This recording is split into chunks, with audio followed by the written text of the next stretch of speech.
of our South American qualifiers here, everybody. So you have made it at a pretty good time here. Infamous versus Sustancia, our first game, and it should be a lot of fun.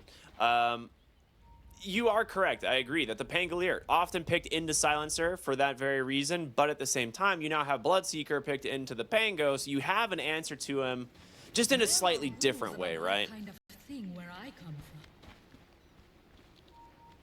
See this early smoke leads to anything. Tusk was in that area, but has made a swift escape after blocking the camp, which this small camp block is... you can use a quelling blade to cut a tree and place a sentry pretty far back that the enemy is going to need to have a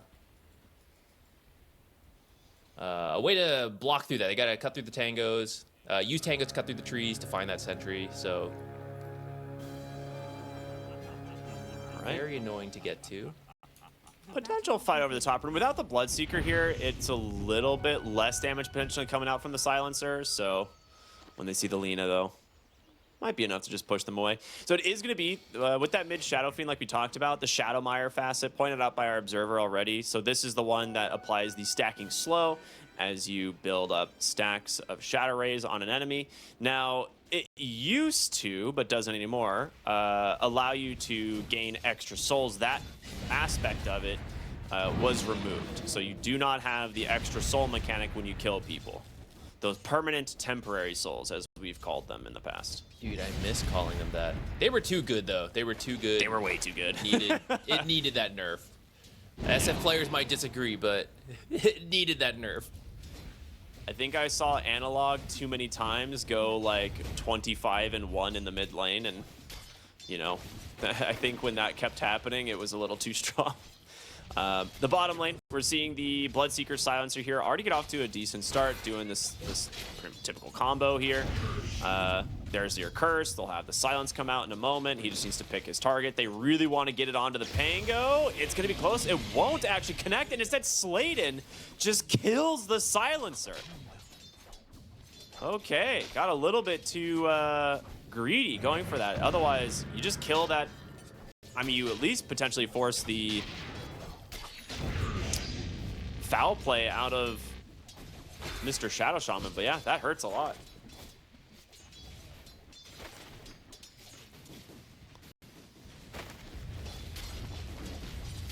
This is where Bloodseeker usually has an advantage because of the thirst. You get a lot of extra strength here. I think that's something nice about having the Lina in the mid lane. She usually harasses so much that the mid laner stays low. So seeing Bloodseeker have some strength. Look at that silence bar. It's not even going down. This is where like this lane is literally the strongest at levels 1, 2, and 3. And you should almost always be able to win the lane. So that first death is a pretty uncharacteristic start for that lane duo. A little bit of a mistake, or underestimating maybe the damage coming out from the Shadow Shaman. But yeah, as you can see, he's just going to get silenced again. It's going to continue to extend the curse duration. This Shadow Shaman had like 80% HP before 3 spells. And it's not like they're heavy spells. Like, they're pretty spammable.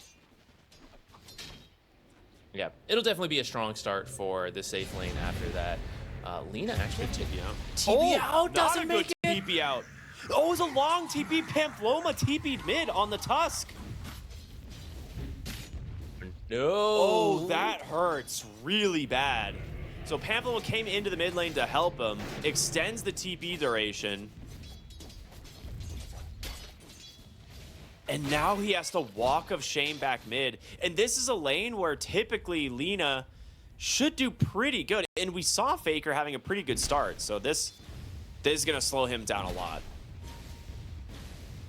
Yeah, I like that Tusk came over, because once that Undying pick comes out, right, you picked Dawnbreaker and Tusk to be a strong lane combo, and then that Undying just completely shuts that down.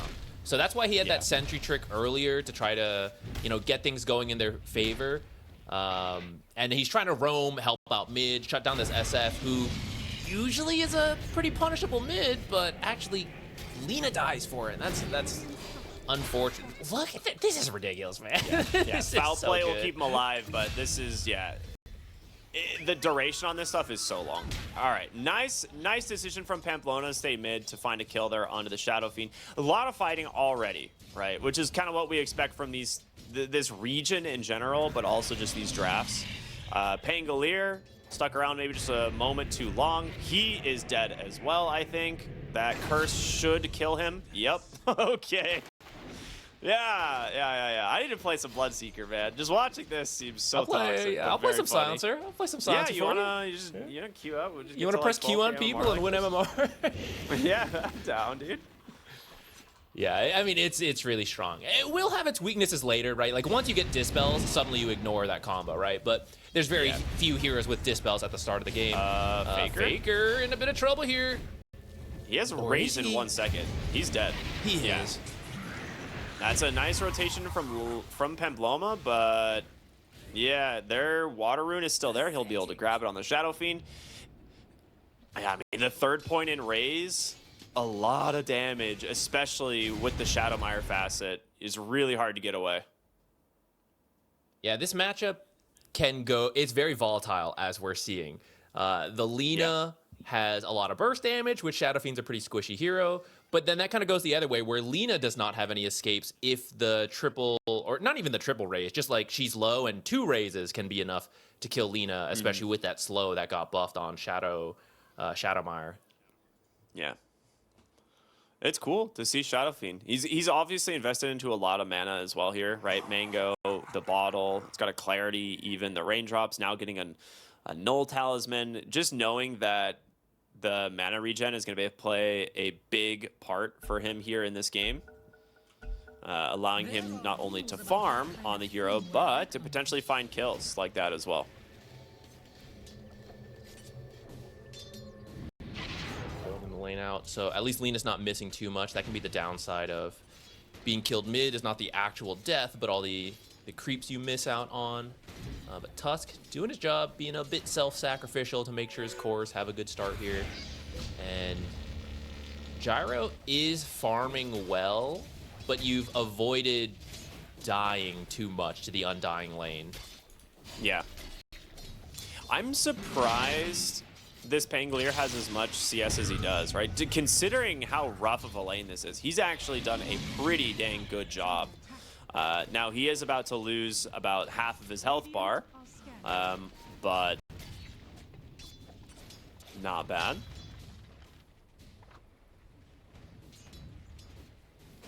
Dawnbreaker still just creep dragon. So a lot of the action is actually in this mid lane. Just both teams trying to get the mid off to a good start, secure the power rune, which it does spawn bottom. Amplify damage of Shadow Fiend's pretty big. With the raises, you can use that to get an early kill, or another one, I guess, because we've already seen some happen. Or you can just speed up your farm if there's a lot of stacks. Yeah. Kind of like this. I was going to say, you could farm Ancients with it. So, I don't know if he's going to use it quite yet. He can hold it for either a mid lane gank, or if they stack the Ancients one more time around, that would be fine. Oh, that is going to be a dead kill. Pangolier on the bottom lane here once again. I mean, not only is this... Ooh, whoa, on the other monitor, a 3-hero gank into the mid lane using that Dawnbreaker ultimate. Gets the kill onto the Shadow Fiend. Very nicely done.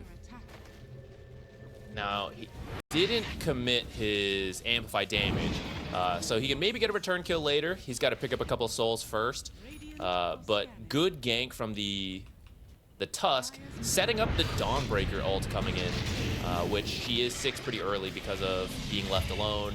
Silencer gonna fall first here, but Bloodseeker should be able to kill Undying. Yeah, oh, here's that Amplify damage. That's a big raise. Yeah, not making out of that one. A little bit of a revenge kill there for the Bloodseeker. But, all right. Pretty good finds there from Infamous. I think overall, right? Your Shadow Fiend comes in, he gets a cleanup kill. They take the Wisdom Shrine still, manage to defend it. And you get this Bloodseeker, who's been having pretty good games so far. Now, during all of this, a lot of attention to these other lanes. We haven't really talked too much about top. Gyro is pretty much free. He's just 1-0, farming up. You don't have a lot of ways of pressuring him.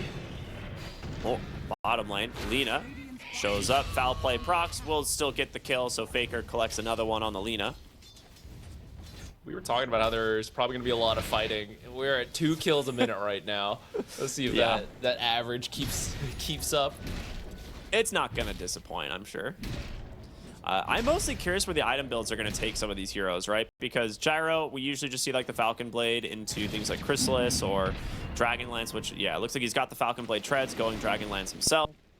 Dawnbreaker has the phase boots queued up. Might go for something like a Blade Mail. But big rotation top in with the Rupture. They finally get themselves their hands onto the Gyrocopter, but in comes the Shadow Fiend, a double raise to get the return. And now the Rolling Thunder will look for the Bloodseeker, but will he get the vision? They don't know which direction he's gone. He's juked right, and you guessed left. So he should be safe. Might just take him a moment. He has to wait for that TP cooldown, 7 seconds. He's gonna hide deep in the corners there. Undying now. Yeah, despite the name, gonna fall there. Can't really get away on this hero. Slated might be looking at another death. Big call down. Hold up. That's a really big call down, but in comes the Dawnbreaker. Is it enough to save them? They do lose the Tusk, but JP, he exchanges his life, gets the Lina at the last second. Very close from that Gyro. Dude, imagine he gets that Lina. If that Dawnbreaker ult does not come in, he might just get himself a triple kill and walk away, but very good response from the Dawnbreaker. I mean, that's the strength of the hero, right? The global ultimate. And there's actually 2 globals now, Silencer and Dawnbreaker, so you are going to have to be careful when you take those fights. But I'd say killing the Lina first, barely, makes that worth it for the Gyro, even though he falls. He's already at 5k net worth at 10 minutes. I was say we might be seeing a dead Pangolier here in the bottom lane. Global silence coming through, preventing any sort of chase here, as they're just going to be able to hit him down here with that tag team from the Dusk. He burns down to the Silencer, which, I don't know, for the 9th time or something, but there's an Invis rune here on Lala. How'd you know it's just a smoke? And he's going to walk right into the Shadow Fiend, a quick raise and an auto attack. Even the Tombstone dropped, but very defensively. The double TP's out will allow them to escape, and maybe they can push the tower here. I think they still had their catapult available, but no Serpent Wards. Those were dropped earlier. Yeah, the catapult will be enough if they want to commit that hard for it. Shadow Fiend, even as a spellcaster, I mean, he's at 140 damage right now, you know? So not bad. Certainly you've got the damage to take this, especially when multiple heroes have to rotate out. I don't think you can bring the numbers to defend. So looks like they're trying to pressure mid to at least trade towers. And let's see, they're fortifying. If you TP everyone, you can maybe hold it, but you got to go soon. They already took top on Dawnbreaker, and the catapult plus Lina, it's gonna get mid. They just traded 2 towers, and now mid lane, another silence into Rupture onto this Pangolier. Cook cannot keep him alive. Pamplona will get himself another kill as they're gonna die for the Undying. Well, not everyone's gonna die for the Undying. Maybe Pamplona has to get away here. Requiem being thrown for the moment. They will not get their hands on this Tusk. You can just shard block TP, he's out. It's still going though. Here comes Dawnbreaker. It is indeed. Yeah, Dawnbreaker comes through. There's your Requiem. It does catch them. Snowball's gonna buy this Tusk some time, turning his attention over to Slated, but JP, another big call down. He'll be able to zone out the entire side of the Radiant. The Shackles will grab the Bloodseeker as they chase for the Dawnbreaker here. Do they have the damage? They do not. The slows from the Celestial Hammer will be enough. A haste rune. Hold up, Faker. He's gonna get aggressive with this one, but JP putting his life on the line here to try and protect his supports. The Undying probably not going to be as lucky here. He does claim the kill with one more Dragon Slave. We're actually trying to increase our kills per minute this game, going above 2 per minute now. Just non-stop action happening here. It's going to lead to some pretty high-level supports. Is usually what happens when there's so many kills, which... trying to decide who that favors. You're gonna get more lockdown for the Shadow Shaman, but Silencer, yeah, Silencer's already had a good start. He's at 9 brain drain stats. Yeah, that's what I was kind of thinking. It's like anytime you have a lot of fighting in the early game, it's like and if Silencer is involved in the kills, I feel like it always favors the Silencer. I also think with the you can see it in the net Dawnbreaker, worth. yeah, he's pretty rich. I think also with a Dawnbreaker, you don't sacrifice as much map mobility or map efficiency because you have that global mobility. So you can push another lane while still joining fights. This Pango, I was wondering, like, we've seen him die so much to the silences if you just have to go Lotus first, and he actually is. I think this is necessary. It does feel bad because you want to at least get the defusal because it boosts your farm speed and your damage so much, but his life is so difficult until he has a way to deal with the silences, and the Lotus will at least dissuade Rupture. So he's got to go for this, but it's an expensive item to go for first when you're barely ahead of the enemy silencer. Oh boy, Rupture into the... I mean, it's a lot of damage, but Gyrocopter is still doing a lot. They're going to be able to get the curse off as well. That might just kill the Gyro. It's going to be so close. It's they close. extended the He's ticking. duration. 30, 50, 29 HP. He lives. They get the return kill onto the Tusk. Very, very heads-up play there from JP. Just turning around with a call down, dropping every little bit of damage he could. Faker's going to get the Arcane here right in front of this Undying. Look to chase here, pops the Arcane. Going to be able to just go right in with the Laguna. As the Tombstone on the high ground will not protect him. That being said, rolling hold up. Hold up, hold up. No. He doesn't have the damage. Yeah. Not without a defusal. Like, otherwise you could maybe swashbuckle into roll and then swashbuckle again at the end, but with how rough of a game he's having, he's just not going to be able to do anything with that. He needs his teammate. Like, if he roll, probably the SF or the Gyro has to be there to actually get a kill. Yeah. So Shadow Fiend pulling ahead as the top net worth hero here. He's had a lot of space in the last few minutes to kind of pick up the farm speed, and again is going that Kaya Yasha build, or Yasha Kaya, whatever you want to call it. He's got that done on his way to the Blink Dagger, and I cannot underestimate how much this speeds up the farm speed on this hero. It's pretty sick. It does everything Caster Shadow Fiend wants, and it's one of the reasons we're seeing it be picked back up again. So he's having a great time. And now has a Blink Dagger. 15-minute Kaya Yasha Blink Dagger. That is kind of nuts. Now this is really strong, like you said. It can also fall flat pretty quickly when dives like this on the Gyro show how much damage you can get out quickly. So if you try to blink in, and if global is available, or if they just happen to catch you with a stun, you will get burst down by the Radiant lineup. So you still have to be careful, despite being the top net worth spot on the Shadow Fiend. Cook. Oh my goodness, Yeah, he still gets him. And the silence is Oh here. my This will pop goodness. the foul play, but one more auto attack does come through. Global silence now, but it actually gets the roll in from the Pangolier. He really wants to punch Lina, but he gets stuck. You need some follow-up. Shadow Fiend does have the blink into the Requiem, but it gets canceled. He turns around with a stun and LSA. But with everybody on the high ground, they are afraid to look for more, and you will TP to safety on the Lina. I thought he was just going to go in with the Requiem the moment that stun connects, but he doesn't know what's on the high ground waiting for him. I mean, you have to be extra careful when you know you're having a good game on the Shadow Fiend. You can't be reckless with your positioning, otherwise you'll feed so much gold, lose those precious Necromastery stacks. Doesn't mean that's the Not the nether roll temporary, that doesn't permanent really. ones, Yeah, these are just the regular temporary ones.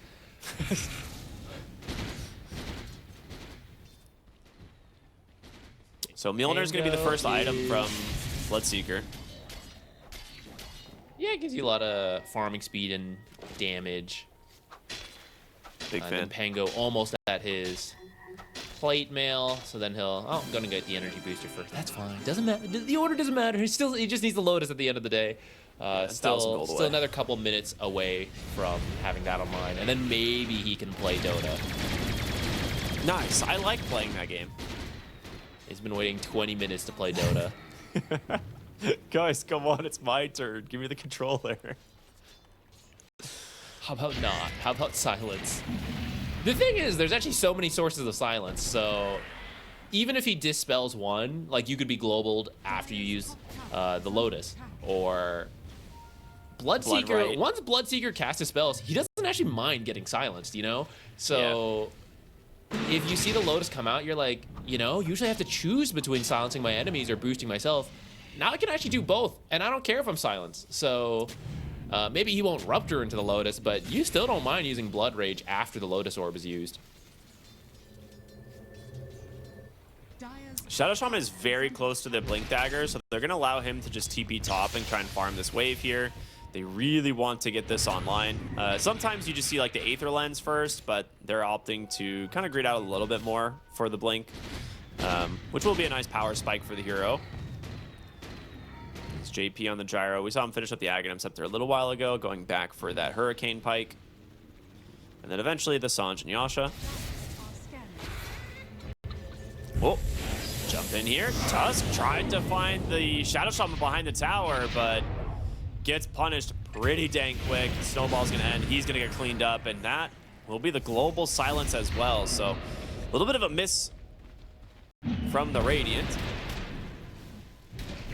Yeah, I actually thought if you just let him die, wards for Tusk is actually not too bad.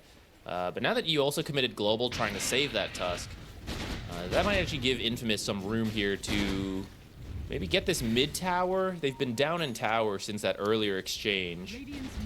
If they get a kill, they can also Rosh. Like, Shadow Fiend is still very good at Roshan, even in the caster build.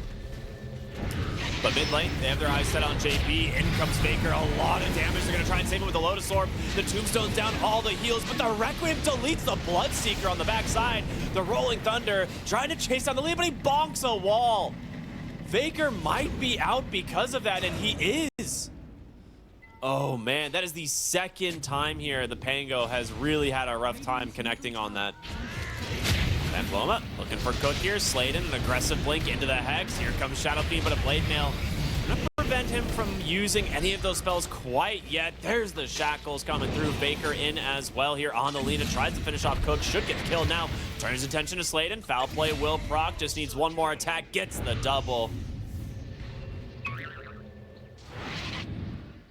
Quick TP out there from the Pango. I mean, this looked like a great fight from the start for Infamous, but couple problems with the execution. Ends up it being kind of even. They did get the Bloodseeker though, which is a pretty good kill. Boy. Oh, Lina finds Gyro though. Yeah, he's dead. That's damage, man. Look at that. The two mids this game are absolutely terrifying. Yeah. They do so much damage if given free reign, and both teams have a lot to set up their mids to just stand there and deliver damage. That's a full BKB done for Lina on the way now. Both teams actually, I'd say, could do Roche. It's easier for Infamous, but I mean, tag team from the Tusk. Maybe you need Dawnbreaker there to tank a little bit for you, but you can do the damage between the Lina and the Dawnbreaker's Bloodseeker. closing in on her Ags. You said BKB on Faker for the Lina, but you also just finished up a BKB on the Shadow Fiend. As we do have the Tormentor available, and with this, it looks like it will go to the Radiant, but Infamous, with the Undying, with the Shadow Fiend, you'll be able to infinitely stack the Raze here, especially with an Arcane Rune. Should make it more than easy. So they should be able to grab themselves the first Roshan of the game in exchange for that Tormentor. This is something that used to not really be a thing. Only a few teams could do this based on the draft of like, oh, they're getting Tormentor, we'll get Roche. Or they're getting Roche, I guess we'll go do Tormentor. Because it happened at 15 minutes, and there's very few teams that can actually Roche at 15 minutes. Even though this was actually Infamous choosing to do the Roche first, I expect to see more of these types of trades in games going forward, where both of these objectives are viable and good at 20 minutes. Age is maybe a little bit better, but it's no longer one team getting an early lead, getting Tormentor, getting Roche, and then just repeating that till they win. It seems to be more of a trade-off now, or you have to be real fast with how you go for these objectives. They have a ward. They get their hands onto the Lina, but he actually blinks into the wards. Lala, you need to get that Requiem off. No way. He lives on 80 HP thanks to the swashbuckle coming into the last second from the Pango, as now they will grab themselves the Tusk. All right, Slayden with this Shadow Shaman being a menace. That was so close. That was so close. He had a miserable time in the laning stage, but now that he's got his Blink Dagger and he's got the instant Hex, he's setting up the kills, getting the work done. It was a little close with the Shadow Fiend dying there, but he does have the Aegis, so you can take some risks on that hero. I guess the point I was about to make before that fight broke out is like, there's two school of thoughts, right, when it comes to Aegis versus Tormentor. Tormentor is you're wanting to invest more into one of your supports and build your net worth advantage, whereas Roshan, you're investing into your next team fight. And it's like, if you get the Aegis and you don't do anything with it, it a lot of times doesn't kind of pay off in a way. But as a result of getting Aegis and moving aggressive into the enemy side of the map, they get the Lina. You still have Aegis for another 3 minutes, so that is just a bonus. But ends up being a great start. Now they're gonna get them hands onto Cook. In comes Lina, but there's the blink, the shackle, the Requiem, the Rolling Thunder to hold him back. Silencer cannot keep him alive, and now 2 kills as Cook is somehow still alive on this Undying. Will finally die, but another Hex comes through. The Gyrocopter and the Shadow Fiend just getting to work. Snowball will cancel the shackles as it's all on this Bloodseeker to try and do some work. A buyback in here from the Silencer as well. Big Bloodright gonna be able to zone out the whole side of Infamous. They're low, but who can you actually go on without being punished? Shadow Fiend barely misses the second raise. Smiles on his face knowing I just need to angle a little better, but yeah, you invested in your team fight and it pays off. It's, despite that, it's still an insanely close game because it's 23-22. Oh man, the shards coming into work there. So first, Tusk Shard. The extra slow and control in Ice Shard is very nice for them, especially against Pango. It didn't matter in that case, but it can sometimes limit his role quite a lot. But the Undying Shard is how he stayed alive so long. Observer Ward, getting the jump on the Pango. Ooh, he got the Lotus off though, so he's protecting himself quite a bit. And well, with this, they actually try to find the Bloodseeker. Goes for the BKB, just starts running at the Shadow Fiend. He is not surviving this. Lala in some trouble. The Axe Dawnbreaker drops down immediately. They will finally be able to claim that Aegis. It looks like surely one more auto attack is going to be enough. The Rupture comes out, almost gets the Bloodseeker, but he will survive. As now they turn back around. The Silence now comes out as well, but you've lost Lina once again. Slayden finds his mark. These are level 2 Serpent Wards. They do hit pretty hard, especially because Bloodseeker, although he has decent armor naturally, I mean, his items haven't really helped him with that. Mjolnir and BKB, so he runs by the Serpent Wards to try to get to the SF, but loses about half his health to the Serpent Wards. Plus the presence of the Dark Lord, right? Yeah. It's helping the wards do a little bit more damage there. And I think that's something Bloodseeker maybe miscalculated a little bit. Yeah, 7 minus armor is no joke. Like, it definitely adds up in fights. So Still with no this, Feast of the Souls, though. yeah, I mean, Dude, they need to do something with that ability.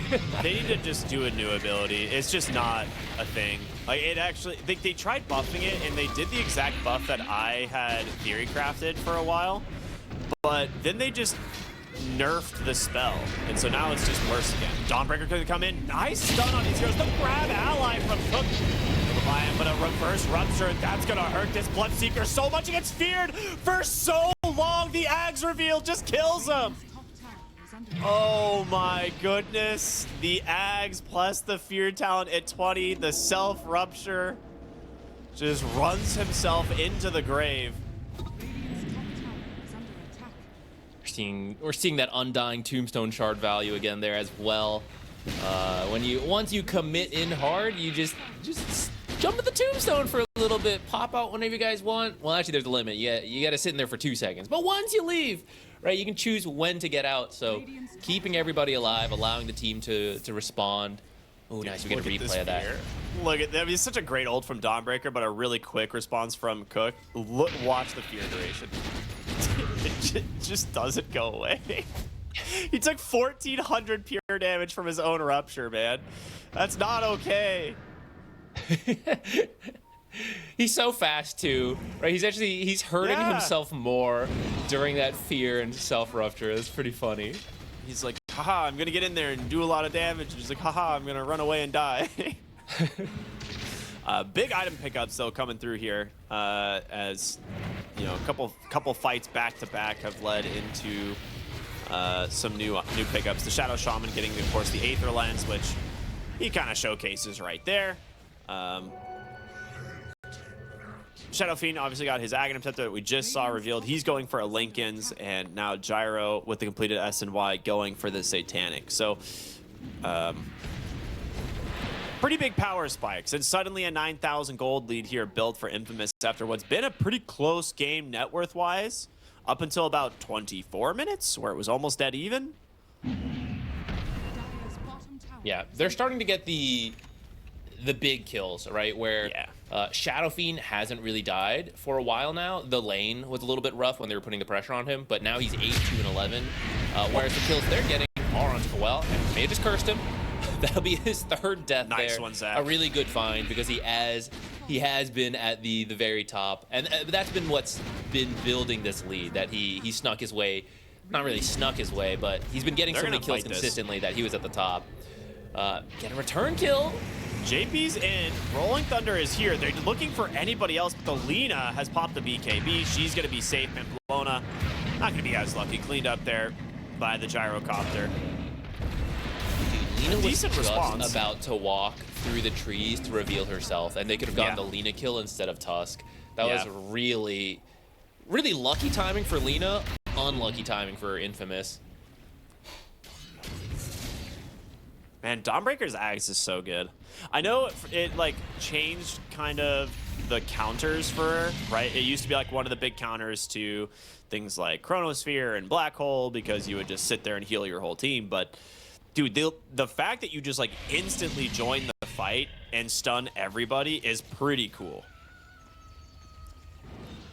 Yeah, and it's quite nice to have the chain stun potential then Yeah. with that. That was a little lacking before. And in this case, you might even be able to interrupt a channel from the Shadow Fiend, the Shackles. I would throw out the Requiem as well, but I mean, it's so fast that it's pretty Yeah. difficult to do that one. Maybe though, you know, you get a little lucky on the timings. Could be impactful. Yeah, I want to go back to Feast of Souls real quick. What do you think that they can do to make it so that people actually even use the, because I want to say like he's only putting levels in it now because he has no other choice, right? Like he can't put points in anything else. So he has Feast of Souls now that he's level 22. You don't even really use this ability. Even as like carry Shadow Fiend, it's bad. So I'm not really sure what the fix is for this thing. I think what... Oh, hold that thought. Big Lina, Rolling she gets Thunder, her great BKB off, global though. Yeah, I mean these wards are doing a lot of work, and in comes the Shadow Fiend. There's the Requiem, doing so much damage. Takes down the Dawnbreaker as well. And Pamplona will be ran down from the Pangolier, a 3-for-1 as the Bloodseeker will go to cut the next wave. It's actually looking okay to start because Alina lived so long and got her BKB off, but the rest of the team, unlike before, this time the rest of the team did not show up fast enough. And Serpent Wards, again, doing a lot of damage to the Lina, allowing the SF to come and finish the job. And that was right in front of the enemy base. Bloodseeker is cutting the next wave, but there's enough creeps here from the mid lane that they're actually looking to pressure 2 lanes at once. You definitely Now, if buybacks were a thing, you would probably not get anything for splitting your attention like this, but either correctly predicting or just hoping that they don't have buyback, and you're going to get both barracks now. Oh, Actually, Bloodseeker, out for the- he's gonna get re-hexed here. Has to BKB. Does have a TP, so he should be fine. I don't think he has the damage for this. Yeah, but That will actually slow down the push here in the mid lane. So they actually get no lanes of barracks for this. Yeah. I don't know about that one, actually. I think you let Bloodseeker kill your Shadow Shaman if you get 2 lanes of barracks. Or just, this is where you said earlier, just focus and get 1. Right, you get 2 tier 3 towers, but now no lanes of Rax. The Roshan is up. So they're gonna go straight for. They should get this very quickly. Tombstone is down. There's the Roar, which was buffed in the recent patch, which I was stoked to see. I feel like you tried to have your cake and eat it too, getting 2 lanes and a Bloodseeker kill there. Maybe some of the idea though was like, forget the lanes. If we get the Bloodseeker kill, we guarantee Roche. Which you didn't quite get the kill, but you forced them to BKB and run out, so they don't feel like they can fight the Roshan. So you do get the Aegis and the banner. And if you win a team fight now, I mean, you'll get not only 2 lanes of barracks, but the 3rd lane as well, or maybe you'll just win the game off of that, especially if you have Serpent Wards available to drop on the towers.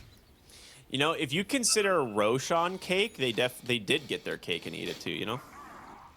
It's true. It might count. Topside, Sladen, trying to find someone, does get the Hex there onto the Dawnbreaker. There's the long duration Shackles. Dude, that's just a scouting Serpent Ward. That's crazy from Sladen. He was like, I know he's on the other side here, but I'm just going to drop the wards to get vision to secure this kill, because otherwise he ults out, right? He can ult out immediately. So kind of a heads-up play there from the Shaman.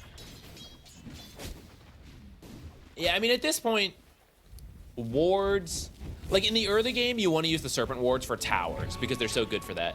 But as you get later on in the game, your heroes do enough tower damage that as long as you kill a hero and set yourself up to take the buildings, you don't really need the Serpent Wards for it. So yeah, with this draft specifically, that makes sense. Yeah, especially with the Shadow Fiend and the very farm gyro at this point. And the other time is like, if you're behind on Shadow Shaman, you can just like rat towers, right? So like that's what makes this hero so good. He's good when you're ahead, and he's good when you're behind still. So we'll see Gyrocopter go up on the high ground, take the last tier 3 tower. They're doing this the hard way. They're like, guys, we got to take all the towers before we're allowed to take any lanes of barracks. So banners drop. This will protect the creep wave. Smoked up here on the Radiant. No buyback on the Dawnbreaker, so she's still dead for about 10 seconds. Rolling Thunder primed. Getting ready to use that one here if they need to, but with the Dawnbreaker dead, the Radiant may be a little bit too afraid to engage right away. 3 minutes left on the Aegis here as JP is going to go up onto the high ground once more. They drop a nice ward, trying to scout out the back lines. It's just so, where do you initiate from? Well, maybe if it's Faker finding both of the supports, that's a real good way to start it off. Shadow Shaman as well as the Undying are going to buy back into this game. Undying just instantly respawns. JP comes up onto the high ground once again here, looking to chase for more. The Rolling Thunder is out, but Rupture's available. The load is preventing him from being able to really do a whole lot, but the Shadow Fiend comes in, helps find the kill. Gyrocopter isolated up onto the high ground, but just being bailed out by these supports. They're back into the action. You're going to lose that Tusk as he buys back. That is going to be mega creeps now for the side of Infamous. I mean, that was the best possible opening, but you just still don't have the damage. And boy, oh boy, your Lina looking kind of dead right now. You're going to buy back now on this Bloodseeker, a refresh used from Lala, so another Requiem and another BKB at the ready. They will GG out, and I can imagine the Blink Requiem's coming up in a moment here. There it is. Eating health of the fountain.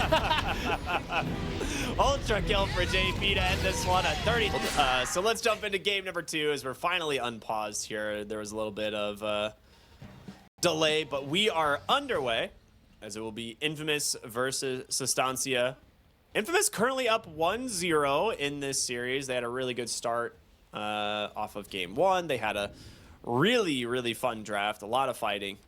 And as we look at game 2, it is going to be a Wild Hunt Beastmaster, which indicates that it is going to be the Helm of the Overlord build, which has just kind of been the standard now. I mean, it still brings a lot of tempo, right? If we assume he has a good lane, which I think you should, because you,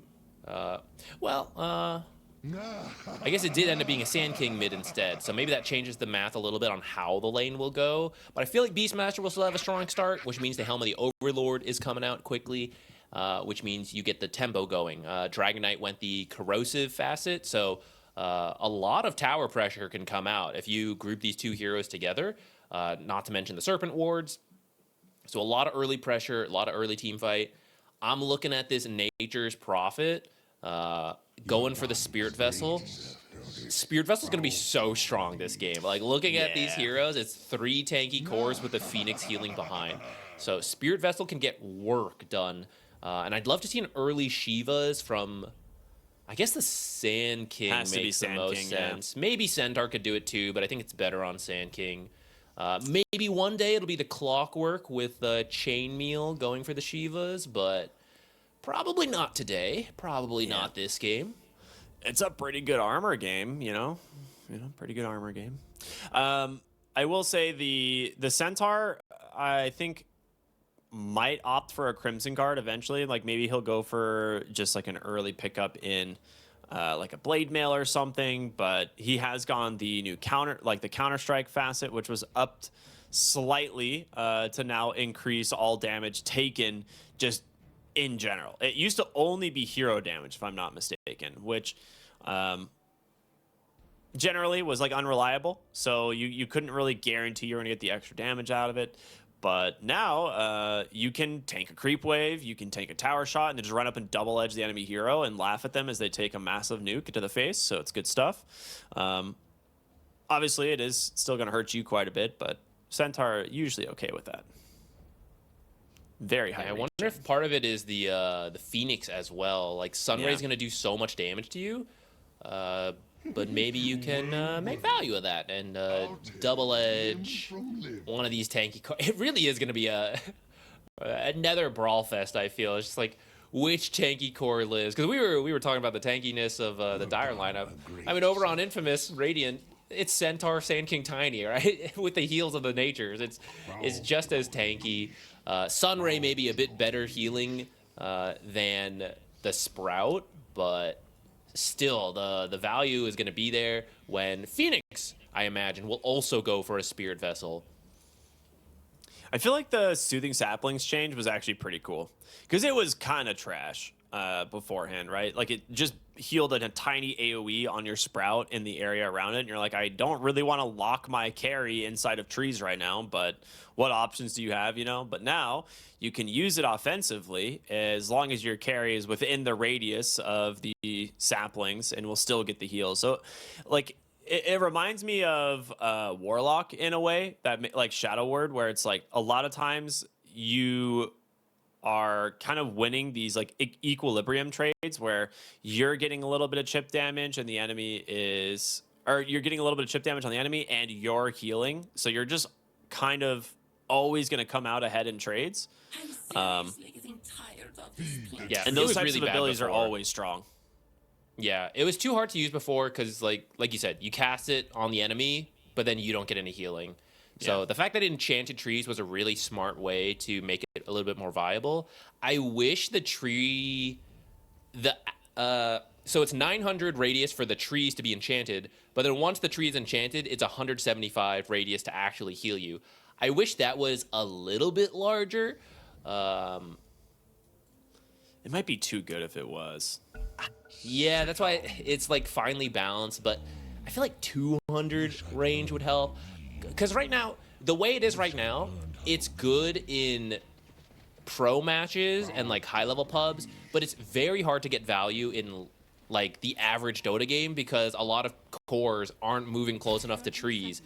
And so that's why its win rate is still really bad in pub games. Yeah.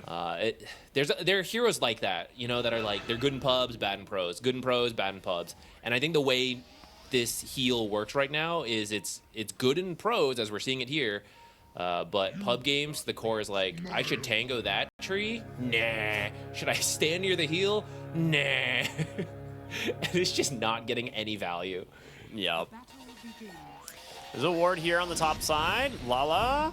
Ooh, needs to be careful. I was like, do you want to actually open Dragon Tail? I don't know about that one.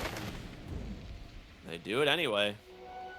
I mean, opening Dragon Tail is not that bad. You just have to use it to secure last hits, essentially. Like, just stun the Sand King and go for the last hit or the deny. But I think a lot of times you'd prefer the Breathe Fire just to get a little bit of chip damage and secure your range creep.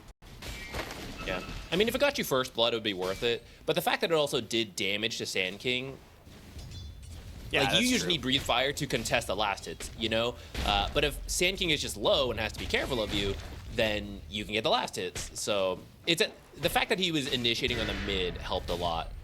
You can use it like this, you know, like just stun him, do a little damage, get your last. I think he actually missed the last hit, but like, you know, the idea was there. I think he got I it. think he did get it actually. Yeah, Okay, he okay. did get it. Yeah. He did the, I'm sure, the command to attack through an enemy. It's always super annoying. I'm glad I don't have to use that one. Yeah, Support this- player doesn't need to last hit, man. I literally just don't play mid lane because I hate that so much. It's necessary though. If you're a mid laner, get that setting in there. Yeah. So here's the new Sandstorm. Just kind of reverted back to where we were a couple of years ago. So far, Sand King having a pretty good time in the mid lane. Not shocking. I was surprised initially when we saw it pick, 'cause I thought it was going to be off lane. I really did. Yeah, it does make sense. Or I guess I was like thinking about it in terms of an offlaner, but it does make sense that we see it mid here, and it should have a pretty good time. Up here, looks like Centaur also having a pretty good time. It's relatively even right now, but they have the equilibrium in a decent spot. I see Natures did manage to block the camp one more time, so the lane will stay up for Infamous. And that right there is exactly what we're talking about, the equilibrium change. Like a lot of damage being dealt, but a lot also being healed. That double edge, the damage stacks up a lot, but the Nature's Prophet will be the first one to die. So the first blood goes to Sustancia. You do get the kill on the Bristle though, so I'd say overall worth it. Yeah, agreed. How are things in the bottom lane going? We got the tiny carry. Usually pretty strong start, high base damage. You got the tree toss. But Beastmaster, also a pretty good laner. We were thinking it was going to be mid, but ends up just being in the off lane. Also And Phoenix. also having a decent time. Yeah, Phoenix can do a lot in this lane. You versus don't two win melee these heroes. trades. That's what's wild here. Like you would think a Clockwork running at a Phoenix, it would be Clockwork favored, but the damage from just being near the Phoenix adds up quite a bit with Dying Light. Though I thought we would see Hotspot because it feels like such a good Hotspot Yeah. game, but maybe choosing Dying Light, wanting the lanes to go better, decided to go for it. I mean, he is winning some of these early trades versus a Clockwork, who is typically one of the stronger supports. So maybe paying off. I feel like this Clockwork lane's should've gonna gone get out of hand real chainmail. fast. Top side, Shackles out. Quill's stacking up here. Just needs one more hit from these, maybe. Going for the dive. Oh, he doesn't get in range. And now they Right turn at the around with the edge. Sprout. Blood Grenade. A lot of damage dealt back here from the tower. As Take Care is going to be able to pop a salve and kind of sustain himself back into this. Trying to just stay a little bit away from the Shaman. Oof.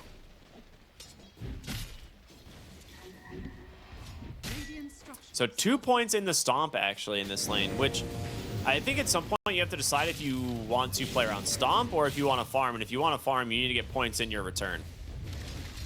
I feel like you're committed at this point. I think you should keep doing Double Edge. In fact, I'm actually surprised you didn't get more points in Double Edge, like 1, 2, since you have the healing from Sprout. But maybe the Nature's a little underleveled, so Sprout wasn't that strong of a heal. You have the Ring of Regen, or Ring of Health now, so maybe he'll do it. Maybe he'll start maxing Double Edge now. They might have this Nature's Prophet, though. Get Shackled. Ooh, good Sprout, because I think if you start applying... Oh, actually, he doesn't have the slow. Okay, so he probably would have been okay. Oh boy, ping pong in the bottom lane here as they're gonna be able to get the Blood Grenade out here onto this Beastmaster. One more auto attack and the tree throw. He's dead. And the Hawk. Pamplona, I think, back to go stack the triangle. Blood Grenade is out. The Shackle's there. Sladen will die now to the Shadow Shaman. Very nice kill. Yeah, it was a stack in the triangle, which is fair. You want to be stacking that for the Beastmaster since he can get a lot of farm. Just needed to be a little careful. This is a dangerous lane. The Avalanche tossbacks into the Clockwork is a pretty killer combo. This is just why Expanded Armature is so good. Without it, that kill just never happens. Yeah. And I think that's the core issue with why we're never going to see anyone choose other facets on this hero. Like, I don't understand how you play Clockwork in the lane without that facet anymore. Here's one way I think you could do it. Expanded Armature. Oh, okay, hold that thought. I'll have a genius idea after this. Well, yeah, I believe it. Mid lane. Nice rotation in from the Shadow Shaman. There's your Shackles. Faker gets the kill with the Breathe Fire as the other side. We're going to see Pamplona chase for Cook here. The cogs are out. That will hold this Phoenix at bay. All right, continue. All right, genius game balancing here. Val, feel free to use this one for free. I'm taking notes. Clockwork. His biggest issue in the past was not expanded armature. The regular old power cogs was really small, so it was really difficult to get close to people and trap them. So expanded armature is what made him good because it became much easier to pull people in. I'm trying to finish my idea here, and they're killing the Centaur, getting real low. It needs to turn in double edge, like all the return extra damage, not in time. So they finish up the quill kill. Sprays, yeah, 4 points of nasal goo, too good. So anyways, expanded armature increased the size you could pull people in, which is what allowed him to finally close the gap on people and get the favorable trades that he used to get. But now to balance it out again, expanded armature means he has to carry more equipment. It's in the lore name. So I think you increase the base movement speed of Clockwork, and then expanded armature decreases it, unique to the facet. I know earlier I said I don't like that kind of thing, but I think it's the only way to have multiple facets on Clockwork that aren't just expanded armature again and again and again. How would you feel about making expanded armature built into regular cogs, but reducing its AoE by like 50%? I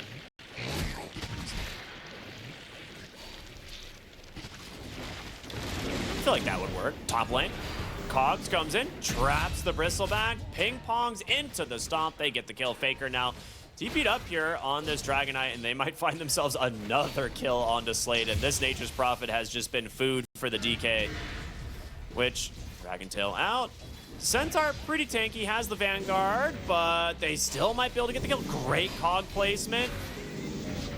It's not going to be... Jesus. They cannot find their target. Now the slow Faker actually just extends too far. The Stampede, well played from the side of Infamous to punish that Dragon Knight.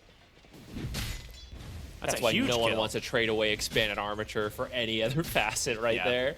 It's just too good. My other idea, okay, right now, expanded armature allows the power cogs to bounce from the inside. That's a part of the reason this works. I say give that to regular power cogs. Yeah, Super exactly. high risk, high reward of like, it's really difficult to get on top of people, but when you do, they cannot move or they will be hit by 8 different power cogs at once and instantly die. Okay, yeah, maybe we're cooking a little too hard there. Might be cooking a little too hard on that one. Speaking of cook, No, I think it's good. he manages to get away. Nice stomp out from the Centaur. I think the reason you and I are just so fascinated by this facet, see what I did there, is that we just want the other ones to be good, right?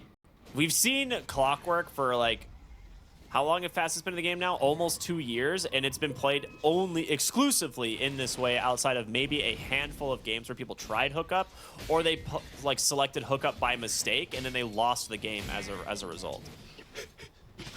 I am dying to eat chainwheels over here. Yeah. The real thing is, I actually love expanded armature. I think it's so fun to play with. It's one of my favorites. And then he has 2 others that are really cool conceptually, and I want to use them, but they're just not as good as expanded armature. That's actually my biggest issue. I want to use the other things. I want to see them in these games, Bottom lane. but you just can't. Beastmaster is starting to become a little bit of a problem. Has the Helm of the Dominator. He's got himself the Ghost, Spooky Creep. They're going to bring down another hero here on the Dragon Knight. They really want to start pressuring this tower. There's going to be the Dragon form. TP now coming in from the Sand King. Great cogs here from Cook to try and burn a little bit of the mana, but also just create a little bit of space. Avalanche here onto Duke. Great shackles, though. In comes the epicenter. Law, he's got a haste rune, just runs right into the backside, burning down these heroes. The Stampede, 2 dead to Lala on the Sand King as Faker. He's all alone here on the front side. Phoenix should get picked up eventually. They do get the kill. Triple now for the Sand King. As well, Faker, he is stuck in a rough spot here, sprouted up, trying to find his way back home, but he's probably only getting back to his home in a casket at this point. Making them work for it, but yeah, here we go. They finally get close enough to finish the kill. What a time to get a haste rune on that Sand King, because yeah. I don't think you turn that fight without Epicenter on 3 like that. It was a double Burrow Strike plus the Epicenter, and then you run everyone down with a Stampede. That is the perfect rune for that situation. A lot of times you'd be like, yeah, give me an Amplify damage or give me an Arcane, but it allowed him to just channel Epicenter like safely behind the tier 1 tower. And yeah, it just zooms into the center of the entire enemy team. You're like, uh-oh, wait a minute. The Epicenter was not nerfed on this hero, right? Like, we still know that there are strengths to the Sand King hero. Epicenter is always going to be one of them.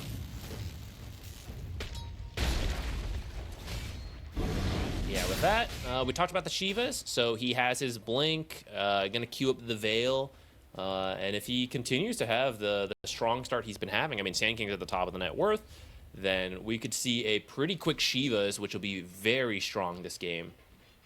Centaur's getting a Crimson Guard, which is going to be really good versus the Beastmaster, who does manage to take the tier 1 tower before that Crimson Guard's finished. Roar onto Centaur in that bottom lane. But, yeah, I mean, he's just going to Stampede away. And Lona's got him, I think. It's close. No, Fire Spirit does not stay on long enough. I thought he would continue to Sunray for a little longer, but yeah, manages to get out. Stampede for, to keep himself alive, also managed to get the egg, and now does have that Crimson card like you were talking about. It's very good this game. It'll help out a lot, especially against things like the summons, but also the wards, as well as reducing some of the damage coming through from the Bristleback and the Dragon Knight.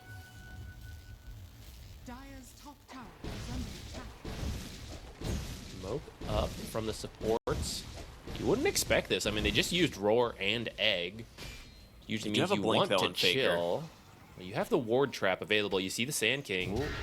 This is a huge kill. There's the blink in, Dragon Tail, shackles, wards, everything to get this one. A big kill going the way of the Dire. Now, it does go to the Phoenix, which isn't fantastic, but removing the Sand King from the map. Nice done. That's just a really aggressive farming spot for this Sand King. Like, the tier 1 is still alive, topside. Yeah, I mean, I think he had... That's why that smoke worked, right? He's like, oh, Roar is down, Egg is down. They're not gonna try to do anything. Like, I can steal some farm, but like you said, pretty aggressive, which comes with a risk, and successful smoke with the Serpent wards. Gets a very valuable kill, which I think is actually not that big of a deal that it went to Phoenix, because Phoenix is working on the Spirit Vessel, which is going to be so strong. So actually, the sooner you get it, the better. Oh, I didn't realize that. That's good. Counter smoke as we're gonna see Lala's gonna start channeling the epicenter, looking for his opening. There's gonna be the Burrow Strike into a nice Wrath of Nature. Roar is out, Sunray healing as well, but the Sprout plus the Blood Grenade, it might be enough. The Stampede, it will help them secure the kill. And now comes the hook shot. Faker trapped inside the cogs, the egg onto the backside to try and create a little bit of a zone. There's gonna be the Ags reveal from the Bristleback though, and he just cleanly picks up this support. So a 2-for-1. You do manage to trade the Beastmaster for both supports. Overall, I think a win for Infamous because you're Tiny getting a lot of space out of this. Yeah, especially if he gets this top tower. It's pretty healthy, so I don't think you're finishing the whole tower. Well, maybe. A lot of people have to TP to defend to win that fight. Maybe you can get this. Okay, looks like Beastmaster will be enough to dissuade him. But you get a little bit more damage in. His Helm of the Overlord is done. Yeah, which so far, he took the bottom tower, but being shut down by the epicenter means the other tier 1s are still up, which is usually the goal with the Beastmaster, Helm of the Overlord. So we'll see if he can get back out there. He's got the Thunder Hide. His team's up here to try to get a tiny kill. Yeah, Avalanche is out with the Dragonite in front of him. I think he can finish the job as long as he gets one more Dragon Tail, but the other side of the fight, this Crimson Guard absorbing a lot of damage here. Oh, he just barely misses the Avalanche. Faker dodges it with the blink. They do get the kill. The Roar, how everyone on the side of Infamous is just dead. He lost the Sand King as well, thanks to the Roar. Kind of split their focus. I guess they gave up on the Tiny, or thought Tiny would be okay on their own, so they try to take the rest of the fight or to get some other heroes, but locked down by the Shadow Shaman means so much damage can come in from the Phoenix, the Beastmaster. I mean, this Thunderhide's no joke. You know, if this Thunderhide's attacking you, yeah, that's why the Helm of the Overlord can be so strong. So, yeah, a bit of a split focus from Infamous, punishes them hard, and they lose the tier 1. This is where you used to lose the Tormentor right away. You could actually lose Roche. I'm actually surprised Infamous, or Sustancia, is not going for it with the Helm of the Overlord and a Bristleback. But I guess they had to use a lot to win the fight. And they killed Sand King without allowing Epicenter to happen, so if they come back in and epi you in the Roche pit, suddenly the whole lead you built is back the other way. That's true. Yeah, I think right now they're pretty happy with how things are going. Like, your Bristleback's having a great game now with his Aghanim tip there. He's gotten very active. We're going to see them potentially find the Tiny here. As Quills into the goo, and now with the Shadow Shaman, you're going to get a lot of Shackle duration. Crimson Guard comes out, tries to sprout as well. There's going to be Toss, try and buy him some space. And with the Clockwork showing up, they might be forced to back away. Now Shackles comes through, big epicenter though. The Stampede is there. They immediately take out the Shadow Shaman, and nobody on the side of Sustancia is able to get away. What a turn from the Sand King, but he dies to the Helm of the Overlord. Oh no! He was not expecting the slam from the Thunderhide.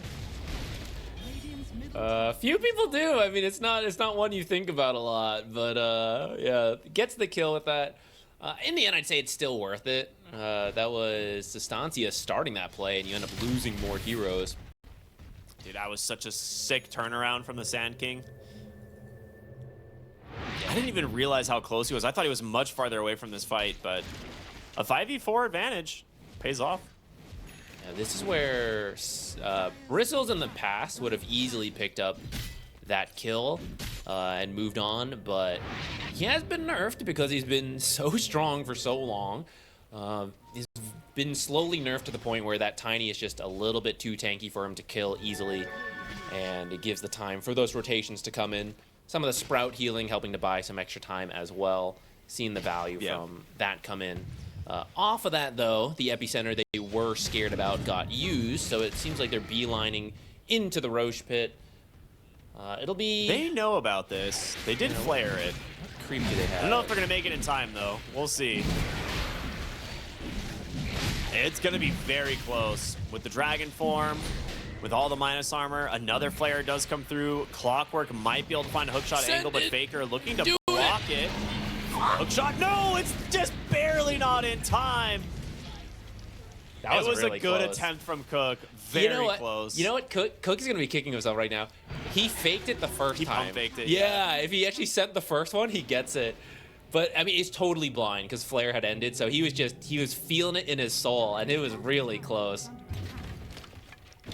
I think sometimes you get the soul read, and sometimes you don't, you know? Yeah, I mean, he was like 0.2 seconds off. If the hookshot connects just a bit sooner, he'll come in and he'll grab it, so... Really close. If only he had Chainmail, man. I mean, Chainmail would have allowed that to happen. If only he had Chainmail. Yes, I'm sure. Of course. Because if he had been eating chainmails, which he totally would have done at 19 minutes in, he would have just sent it way earlier, feeling invulnerable. This looks pretty aggressive. Now the question is, will the rest of the team make it in time? The hookshot comes in. They do manage to take down the Shadow Shaman, but Stampede is not going to get your Centaur out of this. You You do trade the egg and the roar for that kill. The question is, can you find another opening? Looks like they're just going to back away. Dire's middle tower is under attack. They're closing on Ags for the Sand King. They want this. It's 1,000 gold away. But now you're going to lose yourself, not only the Aegis a few moments ago, but you're going to lose the Tormentor as well. Yeah, it's funny. We're kind of seeing a swap where it used to be get Tormentor at 15. That helps you build the strength to go do Roshan. But now we're seeing, as long as you have a draft for it, which Shadow Shaman's a hero that lets you do it, Beastmaster, Bristleback, and they actually have all three. If you can do Roshan earlier, you actually build the strength to go set yourself up to get Tormentor. So a little bit of a swap, but still good at the end of the day. You have both, and you get to build. Starting a 3K lead is actually not as big as we used to see in the past, but that's because it's been such a brawl-heavy game, 14 to 16. Somehow less than last game. And that shard ends up going to Dragon Knight, which is not that common for the core to get the first Tormentor. Oh, you know, maybe this is the true change from Valve. In the past, it was like, oh, cores, why bother? Supports are going to get it. But now supports, if their shard is too good, they're like, I can't wait till 20, I just got to get it. And that's what happened to the Phoenix. And now the cores might actually get the Tormentor shard, and now they're like, oh yeah, we should be doing it's a really important objective, guys. We should really be prioritizing it as soon as it spawns. Really good. Yeah, it's foolish not to go for Tormentor. He might be onto something. I think so. There. Uh-oh, Sladen stuck. Uh-oh, they throw the axes. Throw the axes. You'll find him. You'll find him. He's actually gonna survive in the trees, but on the other side of the map, it's gonna be a quick stampede for the Centaur to get. Okay, it's something. Come on, dude. He just jumped this way. No way, dude. If he had spawned a Hawk, it would have found him. Mid lane, they do manage to take down the Sand King. The full duration shackles just lock him down, and now Cook, no hook shot to get away. He's dead. 2 pickups here for the Dire. Infamous on different pages there. What was the Sand King doing back there? Yeah, Nature's left because he was stuck in the trees, and he went to go push bottom. So at that point, you're stalling until they retreat to deal with that and then fighting. But Sand King, too aggressive, now going to give the confidence to Sustancia to dive the Centaur. Kill the Natures who tried to help him. This is getting out of control. Now you're giving up way too many kills. JP, avalanche toss under the tower, almost gets the kill, but here comes the Sunray and the roar and the turnaround. He's baiting. Oh, okay. Boy, who's baiting who? Dead for 50, no buyback as your tier 3 in trouble now. Unfortunately for your Thunderhide, it is stuck in some wards back there, so it can't help the push. But they will get the top tier 2 tower. Infamous, poor guy. He's like, I finally escaped the zoo, Dad. I did it. Only to get put right back in.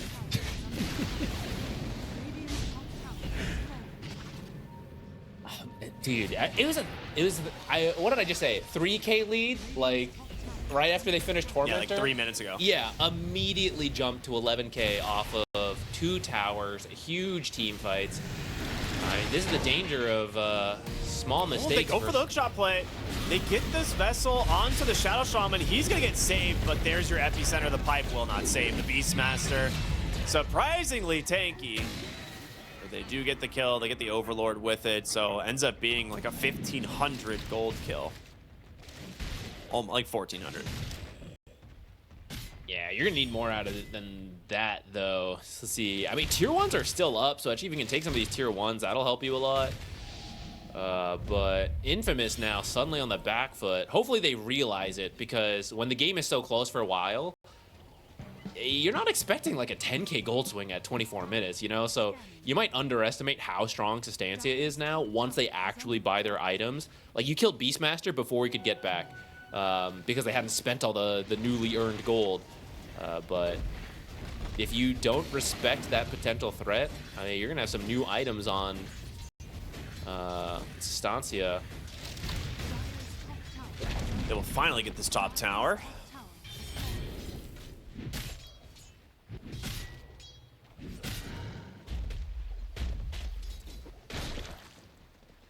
So Lala has his Ags going for the Shivas, like you mentioned. The Sand King can still kill a lot of heroes. Now, the Ags was nerfed pretty substantially as a result of the AoE changes on his talents, the fact that Stinger's higher levels were nerfed in both AoE and damage. So there's a lot of things that add up that kind of make the Aghanim Scepter less impactful than it was. I don't think it's bad by any means, but you're not going to see the like epicenter instantly deleting like the entirety of the enemy team like it used to. And it probably shouldn't have been able to do that, so we can say maybe it is in a better spot. I do think you need to wait for the Shivas, though, at this point. Yeah. He's got the money for the plate mail, but we'll still need to save up for the recipe, which pretty expensive recipe nowadays, 2,050 gold. I think it might be the most expensive recipe in the game right now. So that will give them a lot of power once you have it, since it'll prevent a lot of the healing, amplify a lot of the damage from his team. We gotta wait for that. It's gonna be a couple minutes. And hopefully you have it online ready for the Roche fight if it's a slower spawn. You might have to fight earlier, though. Oh, they're baiting the clockwork, but will they connect? The Epicenter to the backside. Did he get the Phoenix? He does. Both supports dead. Faker trapped inside the Sprout. He's dead. Hook shot in from Cook's gonna trap down the Beastmaster. Another Burrow Strike in your clockwork. Well, oh, wait a minute. Pulls the Beastmaster up onto the high ground. Lala's gonna get the blink away. They bop back on two heroes. They're ready to fight. Infamous are gonna lose two, and big kills as well. They want to buy back because they Really sick buybacks. they know Roche could start to spawn. But at the same time, if you win this fight, look, they're coming straight down. They're looking for a tier 3 tower with this Helm of the Overlord, Dragonite. Serpent Wards are available because he got killed so quickly. This is actually barracks. You don't have Epi. Yeah. Epicenter. This is more. Yeah, Epicenter is the only reason they were able to win that fight, and because it connected on like 3 heroes and deleted the supports right away. I feel like I saw this before where they go for multiple lanes, but it's paying off this time. The Serpent Wards are finishing mid barracks. I don't think they'll actually finish bottom, but they do get that tower really low. Is Serpent Wards gonna finish the mid lane? I mean, it got the melee barracks, right? Like, that's what matters. He's gonna do it. One more attack. That's the hardest Okay, working got it. Serpent Ward I've ever seen. Very nice. Well, with that, great buybacks. And those are the most value buybacks I've seen in a while. And really heads up play, realizing in that moment, like, oh, they have no damage now, right? It's just the epicenter. The Tiny's not strong enough. So you buy back in on the Shaman, the DK, and you just lock down the Tiny, right? Like, he's the only other hero that's going to do anything. Yeah, it was a good call, and it sets them up now to have the mid lane always pushing in, which should help them with Roche. Granted, there is a Nature's Prophet who's pretty good at dealing with that while still showing up in the fights. So that was dangerous. TP'd over to try and take the Wisdom Shrine, and well, he dies. Speaking of dying, mid lane. Uh-oh. Hook shot. Stampede, though, will bail him out. Cook might be in some trouble. Ooh, close. Yeah, he's out. Yeah, the Solar Crest gave him just enough of a barrier. But, I mean, that is Hookshot and Stampede to save your Sand King. Absolutely necessary, right? Especially if you want to contest this Roshan. Yeah, which I There's feel the like roar. has been happening a little bit too much. Lala has been trying to push out this mid. This is some of the downsides of this tier 1 still being up this long. But Yeah. he has been getting caught out a couple times. Not always dying, but someone else on his team may be dying for it.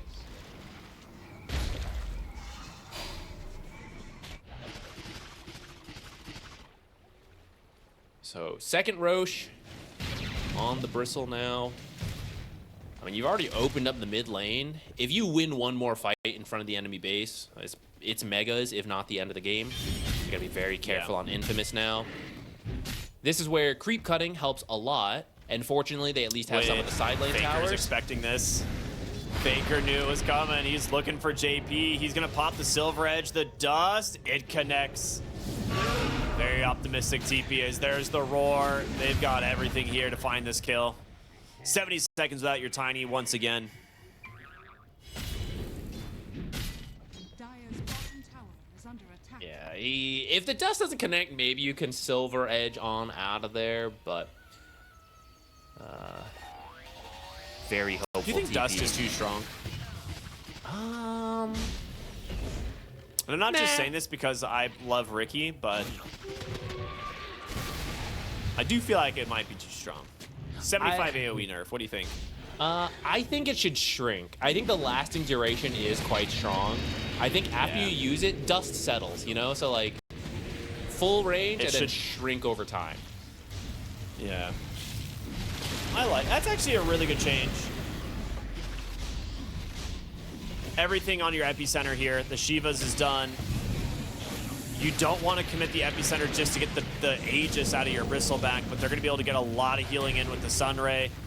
Almost resets him completely. This lane of barracks, it's falling low. Now, you do manage to take all of the mana out of the Bristleback, but Radiant's top barracks. without a Tiny, they're just too afraid to engage, and there's going to be a second lane of barracks down now for the side of Infamous. You have Epi Shivas available. You have to win the next fight. I mean, the game's just over if you lose the fight at this point. Yeah. He's had some amazing Epi connections this game. You gotta keep doing it. I'd say you have to take out Shaman and Phoenix, especially the Phoenix. Like, if you ignore Phoenix and let the Sunray heal happen, I don't think you have the damage to kill the others. I mean, I know Shiva's reduces that, so that helps a lot, but still, I don't think you can allow it to heal what it can. You know, like, even reduced, it's still so much healing on these tanky heroes. Phoenix did just finish up an Aeon disc, though, so that's going to be difficult. You do have buyback cooldowns for Shaman and Dragonite for another just over 2 minutes. So I'm wondering if you can take the Shaman out, like you said, that's a big part of the fight. The lockdown that he brings the moment those BKBs are done Tower is under is potentially too much. Or after the initiation. I guess that you don't really even have like a BKB on the side of Infamous, do you? Did JP finish one, or is he just going straight damage? has fallen. Yeah, no one has Yeah, one. just straight damage. Yeah. You kind of So- need to when you're falling behind like this now. He does have it queued up Yeah. next, but I don't think he's going to have time for it. You're going to have to win this fight without it. Last lane of barracks. There's the avalanche, the toss, the break, the damage. It's just not enough. The BKBs now come in from Sustancia. They're going to try and turn this around with the roar. The damage just stacking up. They're forced to stampede, try and get away. Hookshot does come through. Great Cogs trapping 3. Oh my God. A huge amount of burst damage coming in from Lala as well as JP. They take down 2, looking for more as they're going to double buyback in this game, dive in, continue to slow them up, but can they get into the backside of this fight? Sladen TP's very aggressively. That's a dieback. But Faker's BKB will protect him from now. They really want this last lane of barracks. The mega creeps will likely secure the game here. But Faker, he's on buyback cooldown. If they can get this kill, this would be massive. What a pike dodges the burrow strike. As well, this Bristleback has still got a lot of HP. He's going to drop those quills, takes down Cook. He's going to buy back into the game. Lala needs some space. He's going to burrow strike to safety, but melee barracks is dead. 1 barracks remaining. It's gone. Sustancia get what they came for. Mega creep secured. That's a big win. That was real close. When they got all pulled together with the power cogs and then the caustic finale destroyed them, I thought that was actually going to be a hold from Infamous, but having the Aegis on Bristle allows them to just come back. And at that point, you had to use all your damage on the first kill. Couldn't really deal with him after that. Dragonite just Knight's quietly harder working to away on rest. buildings the whole time. I think they know that they're just running out of damage on the side of Infamous, right? And now with the Heart of Taras, like, I don't know how you actually kill the Bristleback. Perhaps he dives because he's so confident. You power cogs, push him backwards, and then toss him into Fountain. Sprout him to trap him. And then he then kills he you turns all his because back he and kills your reflects. whole- Yeah. It's like then he turns his back and your whole team dies. Oh no. Now we'll see what happens here. Are scanning. All right. JP is going for the enemy wisdom shrine here. Because we have time to talk about it now, as Sustancia is in a really good spot. I think they're going to play it safe, wait for a pickoff and or Roche. Otherwise, just like slowly push in. So I think we're going to have a little bit of a window here. If you were Clockwork thinking like, why can't I get chainmail? Because you still haven't eaten any chainmails at this point. The game is decided at this point. And this is where your inventory is filled enough to think, huh, maybe I'll eat some chainmails.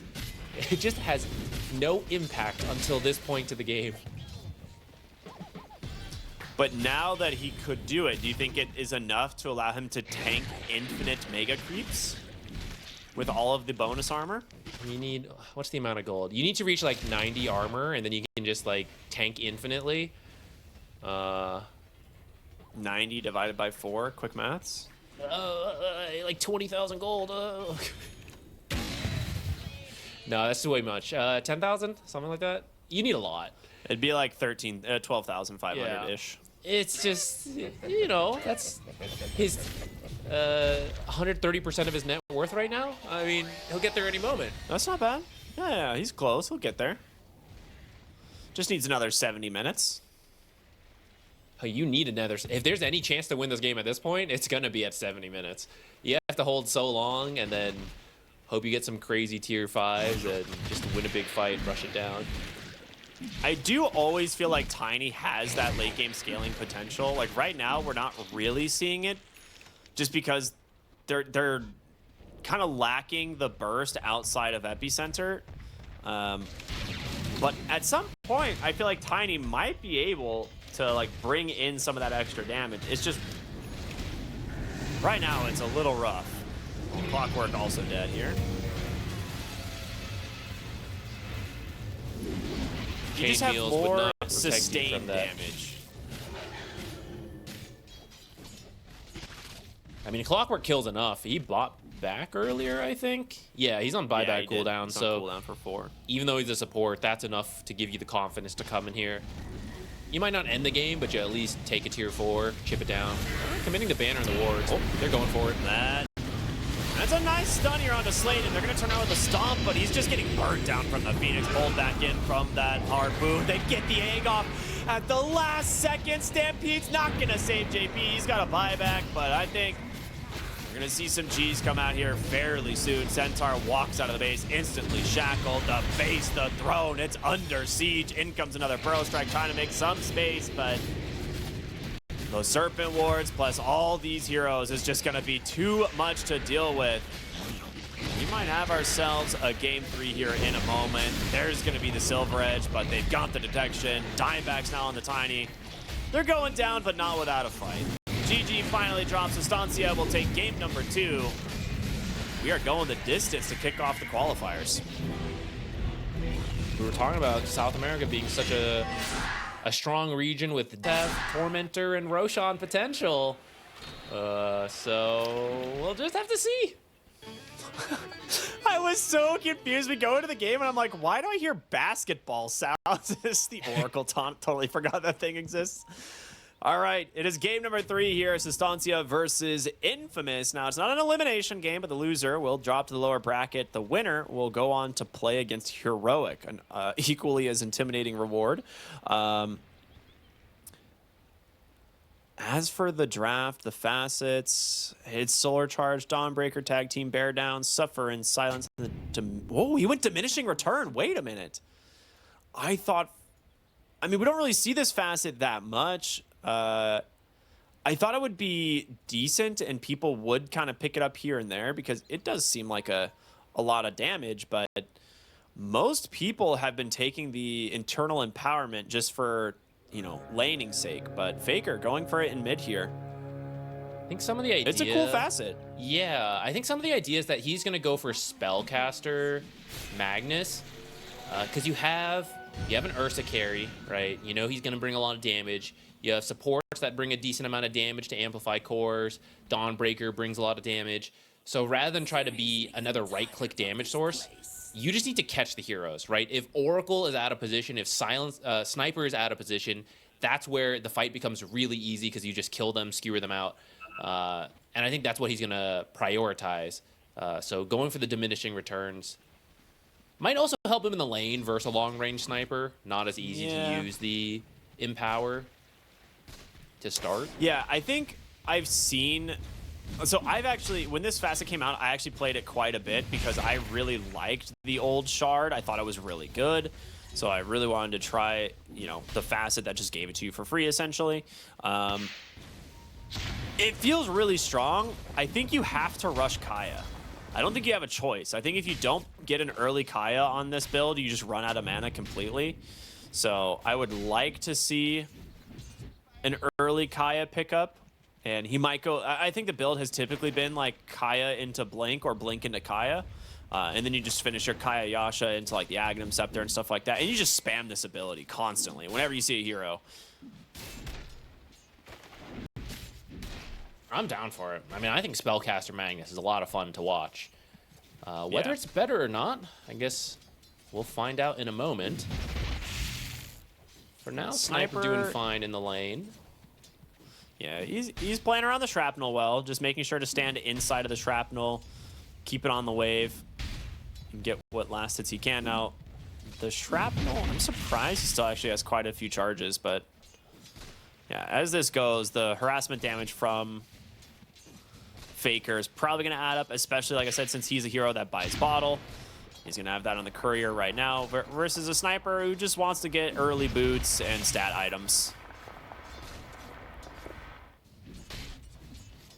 Top lane, they found the Oracle, but the Qs from both heroes just breaks up the combo.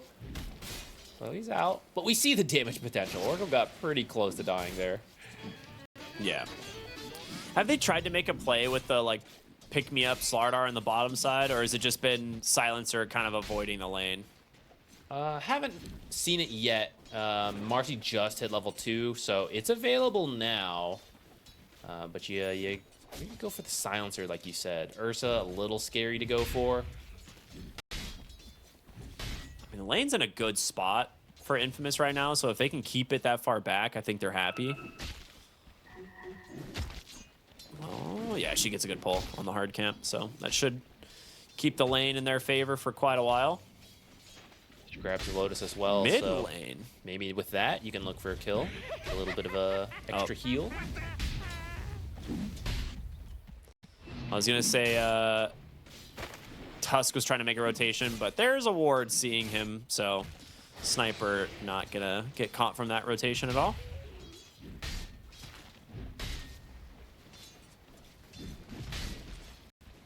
You have to be careful on Sniper. Later, you'll get a shard, so you'll have the grenade knockback to deal with ice shards. But in this early game, if you get sharded off, you're going to be in a dangerous spot. Oh, Torrent, a little bit off, but you're probably not getting the kill there anyways. Tusk is pretty tanky.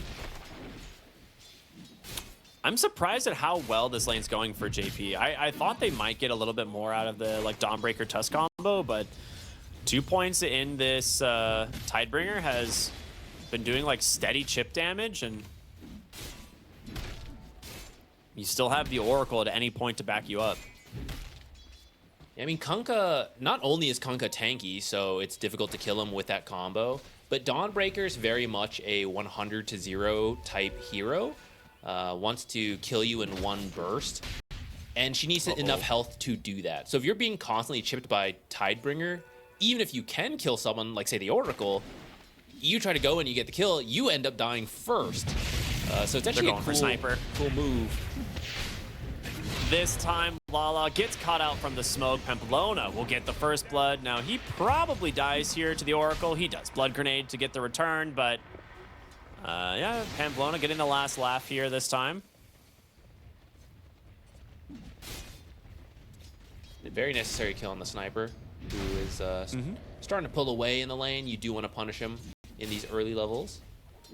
He also went Orb of Corrosion just to try and get more harassment damage into the Magnus. Oh, interesting. Bottom lane, They wait for a play, but a nice TP in here from this Tusk. Gonna be able to quickly bring down Sladen thanks to the tag team damage. Despite what we were expecting, we never saw the Marcy Slardar combo manage to find a kill down here. And ends up being killed by the Tusk first, who has been moving around a lot since top hasn't really led to much. Though that might have left Dawnbreaker on her own for JP to find a kill of his own. I'm telling you, man, should have been a Venomancer. I would have loved it. The offlane Veno would have been really cool. It doesn't really like synergize with this idea of minus armor, but mid lane they're gonna bring 3 heroes here to try and take down the sniper. They do manage to do so. Pamplona will die once again. But more focus here on the sniper. Oh, TP rotation in from Sladen as he will just pounce down the silencer, get himself his first kill of the game.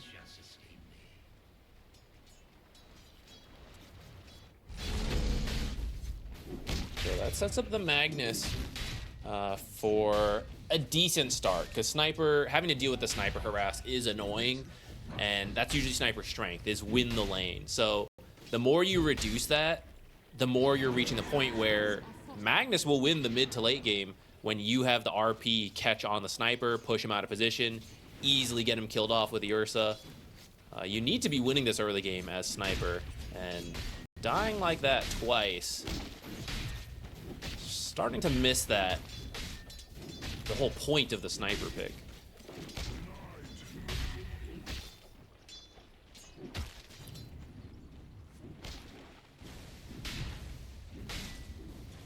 Slardar's pretty close to level 6. That'll be another big power spike. And they haven't been able to get a kill yet, but they do have the level advantage down here.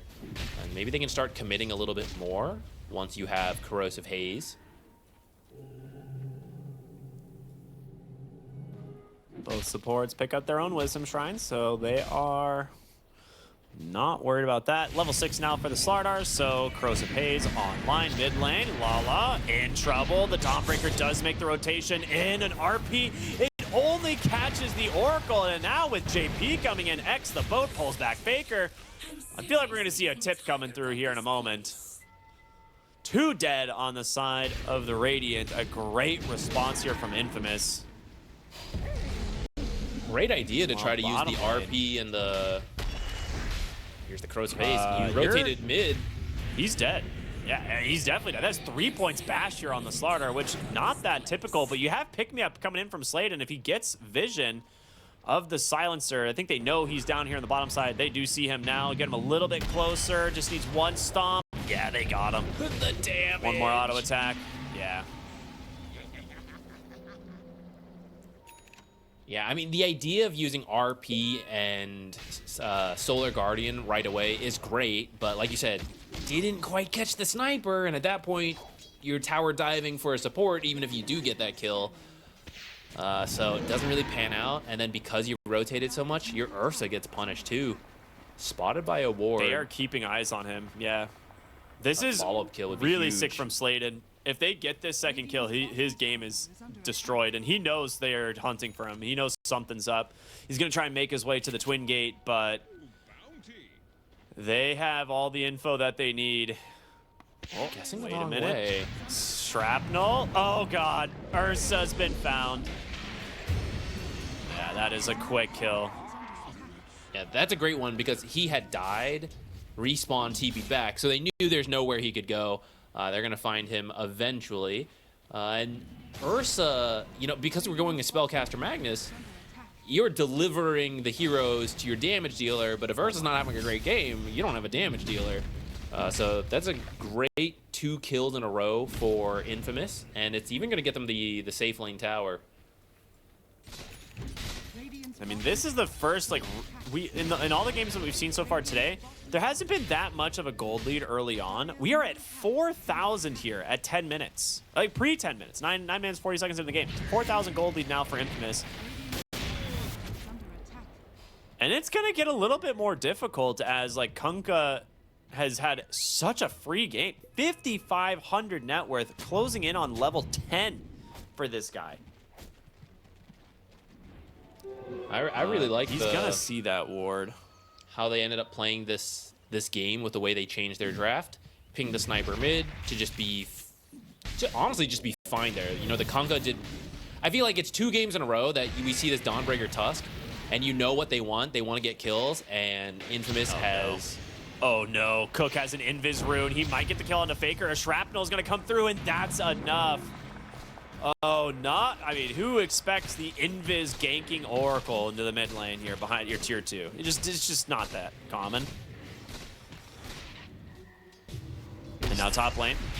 That's a blink reveal from the Slardar. Quick bash, 2 tapped. Another kill. Radiant's middle tower is under attack. This game's getting scary and fast for Sustancia. Yeah. The thing with Oracle and Sniper is that now that he's having such a good start, you still have to get the Sniper, but you also have to get the Oracle. Yeah. And they're going to stand apart. So, like, here, okay, we get Oracle, and that means Sniper should be free, right? He gets away, and that's the point of it. Yeah. They actually just force Ursa's ult there as well with an assassinate. So Ursa's enraged now off on cooldown for 60 seconds. Can't really Got justify. X. You have an X and a boat. He does have a snowball, which he will use. Slardar is going to try and chase. Pick me up. Yeah, pretty good here with the Kunkka. The Centaur He gets stomp! stomped. Oh my goodness. Dude, the stomp that's a actually gets the 25 kill. damage stomp. Is under attack. You don't even see the bar on the kill graph. Oh, okay, it's he a took little 18 earlier. damage. Oh my gosh. That's great. Neutrals MVP are big Sustancia fans. They're really helping Yeah. them out there. Dude, your Ursa is still pretty far away from that Battle Fury. I mean, he's level 7 and needs another, what, 1,400 gold just about. Pretty rough spot Yeah. to be. That's like, It'll be around 15 minutes-ish. maybe a 15 to little- 16, I think. I mean, they're going to keep putting the pressure on, so Yeah. I think he'd be happy if he can get it at 15 minutes at this point. I mean, meanwhile, Kunkka's like gonna get Radiance after he kills this tower. So that's pretty scary. Yeah, this is where things can snowball a lot. I mean, off of a strong start. 4K is not the end of the world, but you're set up to, you know, maybe steal the Wisdom Shrine at 14 minutes. You have access to an early Roshan because of the Slardar. And last game, we saw an even game go from like 3K to 11K instantly. This time, you've already got a lead, so it could get even worse for Sustancia here if they... Is under attack. Let's see, what can they look for? The blink is almost done on Magnus. So if you can find some good combos, that might be your way back into it. I mean, yeah, Blink RP Skewer into the Dawnbreaker can kill almost anyone, and I don't think Oracle will be able to save them, right? You're able to skewer them far enough away. But the problem with this is I think you would like to go Kaya first because your farm speed is going to be really slow on the Magnus as a result. Like, yeah, the Shockwave is good, but you don't have the mana to sustain farming it like you would with Internal Empowerment. You can just auto attack things to death because you just have so much damage and cleave. So this Blink Dagger, you have to find some major kills with this. If you do not do that, this Magnus will really start to struggle in this game. Are scanning. I like that Tusk is predicting their Wisdom Rune to be stolen, so he's trying to get in here to take theirs, but Infamous is actually already expecting this. Quick scan, bring over some heroes, so they do guarantee 2 Wisdom Shrines for themselves. So we're going to start seeing man, that that's so level painful. difference on the supports. Marcy and Oracle, level 7 and 8, whereas we have level 6 and 7, so already a 1 level advantage. And I feel like that's going to get worse, because we're at a 6K gold lead for Infamous. Like you said, you really need a huge Blink RP kill, and they're going to try. Here's the smoke. I think, I know it's pretty early, but I really think this is quite important. Otherwise, it might just be the start of the end. A very slow, slow loss if this Blink fails. I don't think you can come, like, this is one of those things where it's like, I don't know if you can actually come back into this game if you don't find at least 1 core and another hero in this Blink reveal. I think it has to be at least one hero. But on the side of Infamous, they're actually just sitting both supports next to your sniper. They're not able to find... They actually just barely missed the Slardar going through the river, or going through their own jungle. And it's just time wasted. Yeah, good read from Infamous. They're just gonna make their way top. I mean, you didn't use RP, so you can try again. But like you said, time wasted. I mean, just look at the net worth on this Magnus versus the other heroes. Like, where is it? It's 15 minutes. They're just gonna take Roshan, and I was gonna say at 20 minutes, like I thought they were gonna go Tormentor and Roshan back to back, but they're so far ahead. You have Corrosive Haze. They just get themselves Roshan here 15 minutes into the game, and no one can contest.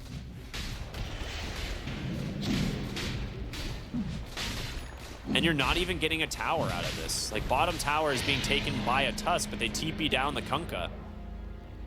So there's just... I don't know where they're gonna be able to find their fight at this point. Like maybe the Tusk Blink, which is coming in like 50 gold. As long as you're not every time Infamous groups up to push, you split the map. And hopefully you take some of these tier 1s, especially the side lanes. I think that's kind of your main goal as Sustancia here.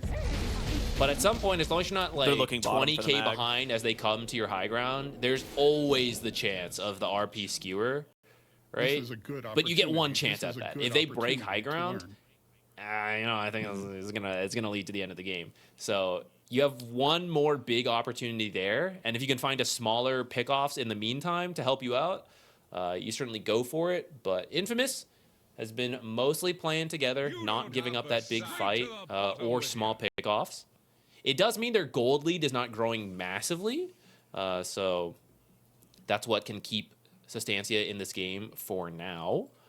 I do think they have to try to get this top tower, though. I see they have a couple heroes up here. I think it's worth committing for it, even if you lose someone, because right now it's very difficult to creep cut when all the tier 1s are up. I think it's worth dying to get a tower at this point. Yeah, I mean, it's so rough being the Magnus in this position because he has to go Aghanim Scepter now. So you were never going to see like the Kaya come out, and as a result, like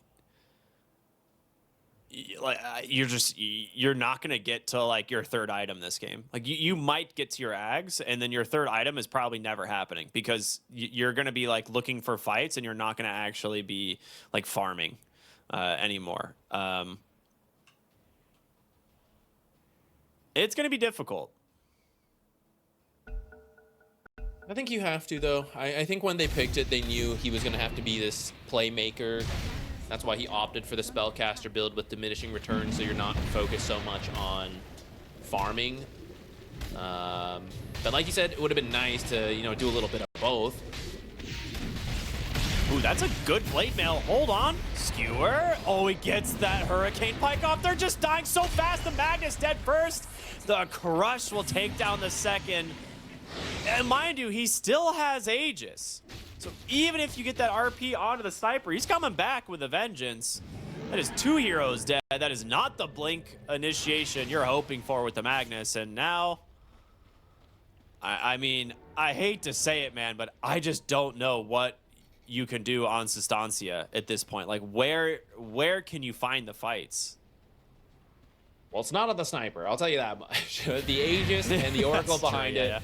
That's right off the sniper. If you can catch a support warding, right, that's where you got to start taking away. Because even though you have a big lead and you probably don't need the Oracle, you're going to play it safe. You're going to wait for the Oracle. So that's what buys you time. You need these kind of small fights onto supports at this point, just because all the cores are so farmed. I mean, you usually would be able to kill a sniper, but just not twice with the Aegis. So after the Aegis expires, you could target the sniper if the Oracle is not behind him. But these guys have been buddying up for a long time now. It's rare to see these two apart. Well, top lane. Blade Mill, again, being used here from the Dawnbreaker, but the Slardar pretty scary, especially with the Marcy here. Magnus wants to go and just splits the uprights. They get the dodge, but in comes Ursa. There's your RP. They will find the kill. Sladen wants to turn here, thinks of maybe going on the Ursa. He might have the damage, actually. Rebound just continuing to kite him out, and now with the sniper showing up, Ursa is dead. 3 fall for the side of Sustancia in exchange for the Slardar.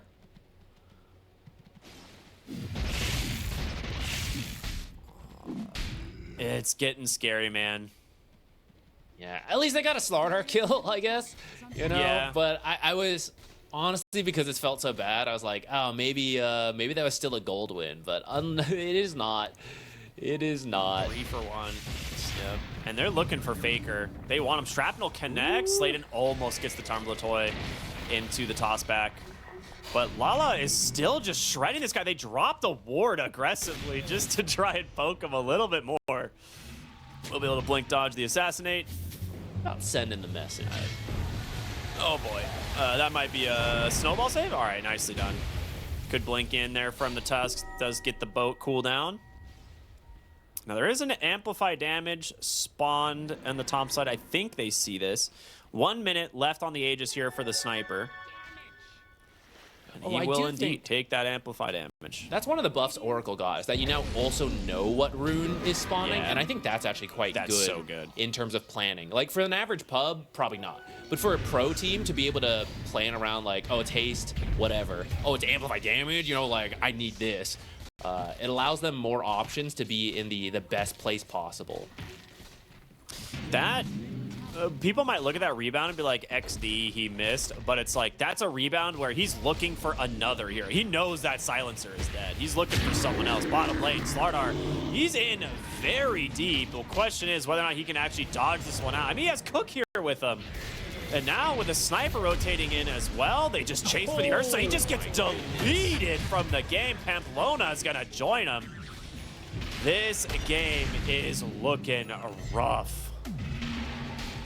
Is a pretty dominant showing for game number 3 here from Infamous after 2 very close games. But they still got to close it out. 11K at 21 minutes is certainly promising. They're finding a lot of these fights. The first Aegis has just expired. I kind of think you can push Tormentor without time. it. If you want to play it safe, yeah, you go for Tormentor, you wait for the next Roche. With all of that, I don't see a way to kill the sniper. So I think that's the safest play.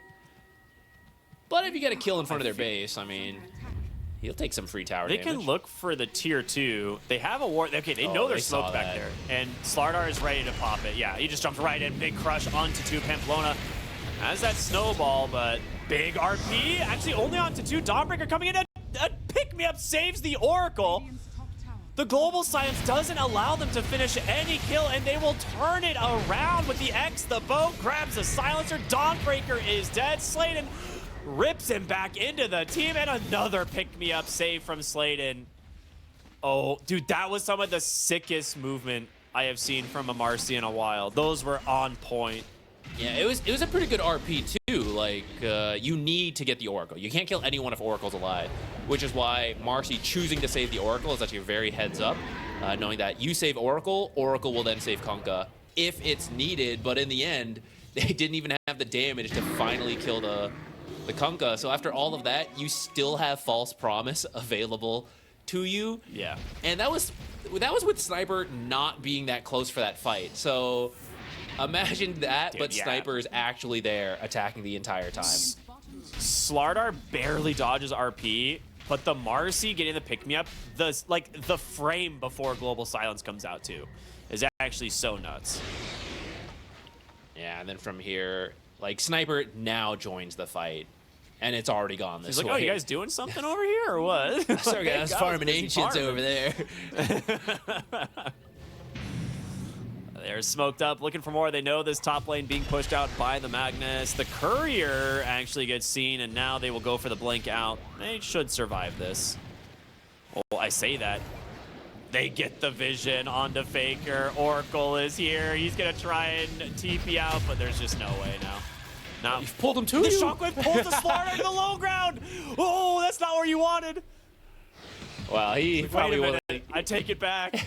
He probably wasn't getting out anyways, I guess. I know. All right, Ursa snuck his way over. Yeah, this is the kind of thing you got to do, right? You just have to like start creep cutting, and this is why it's so scary when that tier 1 is actually still up this entire time. But this is where you got to play because, as you see on the minimap, Infamous is all over Sustancia's part of the map. There's nowhere to farm there. You have to come to their half of the map. This is actually really good to do in pub games, by the way, guys. If you're ever losing, sneak your way out like this. This is where you can find farm and then fight for the high ground. That's what they're going to try. It's not going to be easy, but Ursa's just going to chill back here and farm until Magnus can maybe get the RP skewer back. She's like, not this time, Pamplona. I know what you're doing.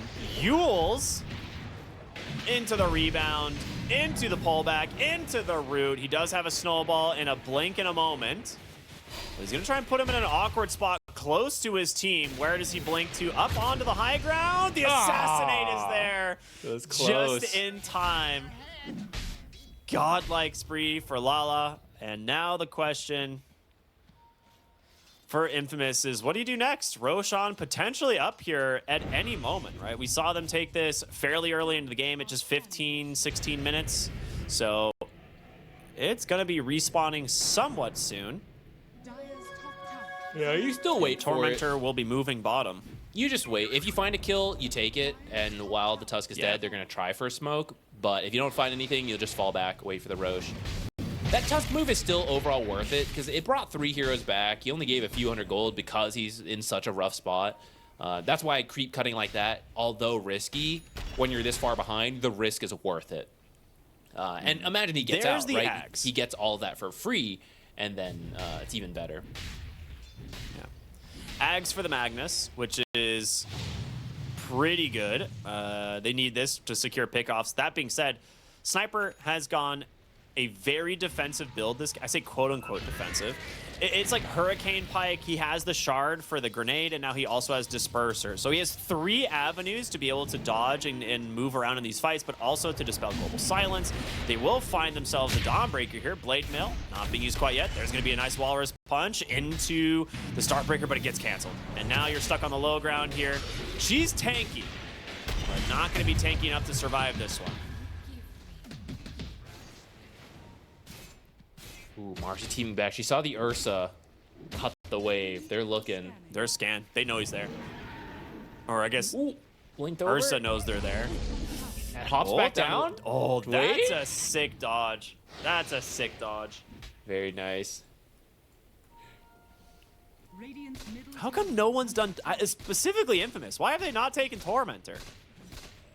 I actually thought Ursa was heading to do it when he ran up there. The thing is, it does announce it, and then you'll know, like, oh, Ursa's at Tormentor, let's go look for him. So maybe he valued sneaking into the enemy's half of the map and just staying there. And I can't say it was wrong. Like, now he had to leave, but earlier he stood there for, like, 2 minutes, which is a lot of money, more than the Tormentor would have given him. So, kind of worth it in that sense. And the shards on his team aren't that great. But like you said, I thought Infamous would do it. I mean, at this point, when you hear the roar from Roshan, like, he was on his way heading towards bottom. Like, he could have gone for the Tormentor there, at least, and then get some gold for his team. But it is now a 16,000 gold advantage. They smoke up as they grab the Amplify damage. And another Aegis into the Sniper. You're going to have the banner now for the Oracle. Yeah, what I mean, talk about a change-up from the last 2 games, where it was just a bloodbath going both ways. There's only 5 kills on Sustancia. It's a bloodbath for one way. I guess true. Just only one team is in the bath. One team's having fun. Oh, man. Sladen. Another Yule setup here onto Faker. Does get the Aghanim skewer. There's going to be the RP. In comes the Ursa and the Dawnbreaker. Hold up, hold up, hold up. They might find themselves a big Gotta kill. get the Slardar. No way. Still getting out. You're kidding me. The Oracle makes it in time to save him. Lala taking a lot of damage from the Dawnbreaker, but she's out of gas. How does the Slardar get out of that? I mean, when you're 16k up and you have Eternal Shroud on Slardar, not a common item, but he kind of knows his silence, his sniper is going to do all the damage. he just needs to apply corrosive haze and stun people. So he just needs to be tanky, and that gets him out of that situation, which honestly pretty good for Sustancia. I know that sounds weird, but like all things considered, they almost got a double kill and bought a little bit of time. Unfortunately, not We've quite seen enough. this before. He's even denying creeps in front of him. That's so sad. Let him He's have like, some nah, XP, you're not man. getting any of this. Come on. Come on. That's messed up.